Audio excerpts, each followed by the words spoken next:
It was the morning after Christmas in 1996, and while most homes in Boulder, Colorado still rested in a festive daze, the Ramsey household descended into what would become one of the most enduring and haunting mysteries in American criminal history. At 5:52 a.m., a trembling Patsy Ramsey dialed 911, her voice frantic and fragmented, reporting the unthinkable.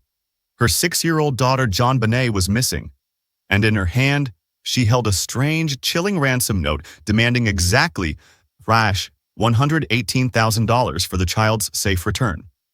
That sum immediately stood out, eerily matching the amount of her husband John Ramsey's recent Christmas bonus, a detail far too specific to be dismissed as coincidence. The note itself was an oddity of its own, a 2.5-page handwritten document left behind by supposed kidnappers, filled with threatening language, theatrical references, and bizarre turns of phrase. It claimed to be from a small foreign faction, a phrase no actual terrorist or criminal group had ever used, and was laced with threats like, "If we catch you talking to a stray dog, she dies," sounding more like lines pulled from a movie script than the words of real abductors. And in fact, that's what investigators would later discover. Phrases echoed lines from action films such as *Dirty Harry*, and *Ransom*, and the note's mixture of sophisticated vocabulary with basic misspellings, bussiness, for example, made it look suspiciously like a staged attempt at sounding both intelligent and foreign.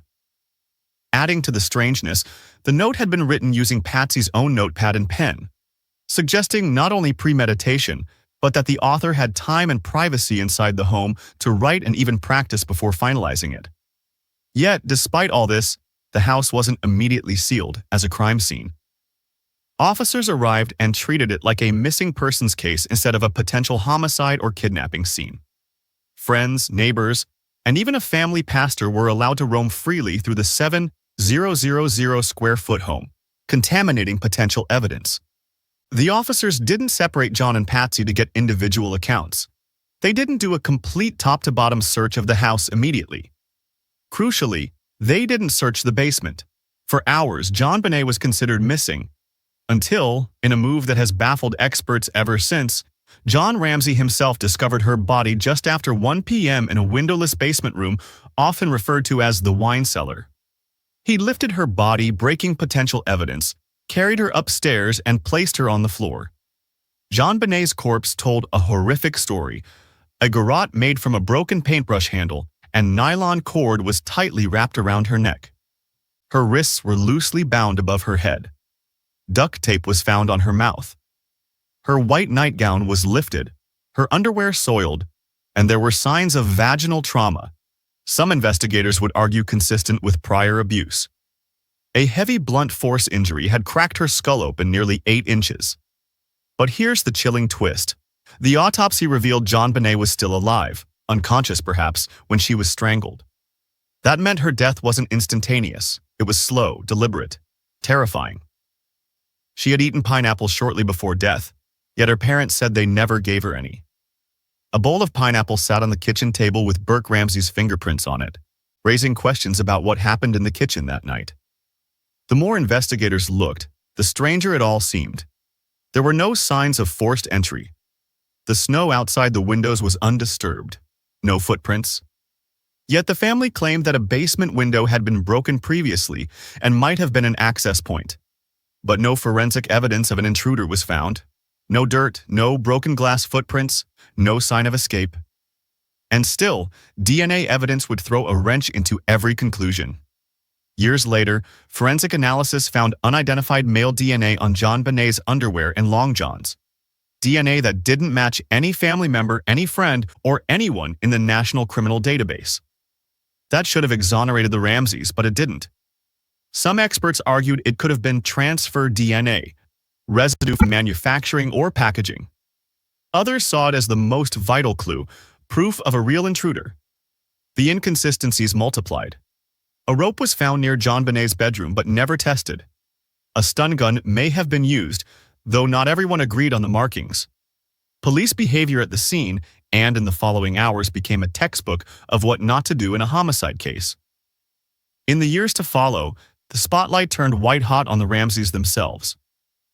Statistically, over 90% of child murders are committed by someone in the family.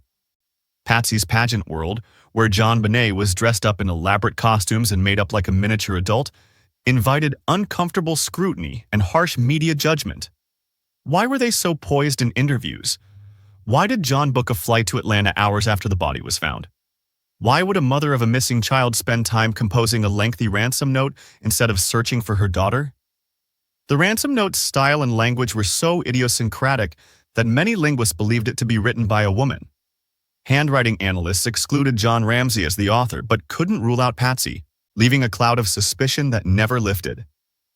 In 1999, a grand jury voted to indict John and Patsy for child abuse resulting in death. Yet, the district attorney declined to press charges, citing insufficient evidence. This enraged some and relieved others, but it deepened the mystery. Then came the carousel of suspects, each more bizarre than the last. Bill McReynolds, a local man who played Santa Claus at John Bonet's parties, was found to have eerie connections. His own daughter had been kidnapped in the 1970s, and his wife had written a play about a young girl murdered in a basement. Yet nothing physically tied him to the crime.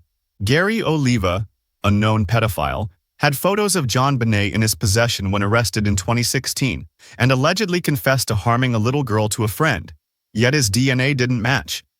Then there was John Mark Carr, a school teacher who confessed to the murder in graphic detail, but his DNA didn't match, and he wasn't even in Colorado at the time. Later diagnosed as a confession addict, he was dismissed as an attention-seeking fraud. Even Burke Ramsey, John Bonet's then 9-year-old brother, became the focus of renewed speculation in a 2016 CBS documentary that theorized he may have struck his sister with a flashlight during a sibling argument, after which the parents staged the scene to cover it up or sub. His fingerprints on the pineapple bowl, his oddly disconnected demeanor in interviews, and forensic theories about the head wound all fueled the fire. But could a 9-year-old really stage a garrote, write a ransom note, and deceive authorities? Experts remained divided. Child psychologists argued over whether a child could comprehend, much less execute, such a complex cover-up. Meanwhile, former FBI profiler John Douglas continued to insist that an intruder was responsible, possibly someone who had attended one of John Bonet's many pageants and had grown obsessed. Unidentified boot prints near the body, possible stun gun marks, and the extremely specific ransom note all supported this theory in his eyes. But without matching DNA or a confession, all theories were ultimately speculation. The media circus surrounding the case didn't help. From the beginning, the press descended like vultures, sensationalizing every detail, planting theories, turning parents into villains or victims depending on the outlet.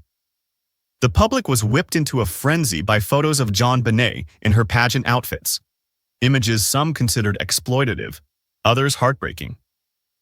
The case became more than a murder investigation. It became a cultural phenomenon, a national obsession.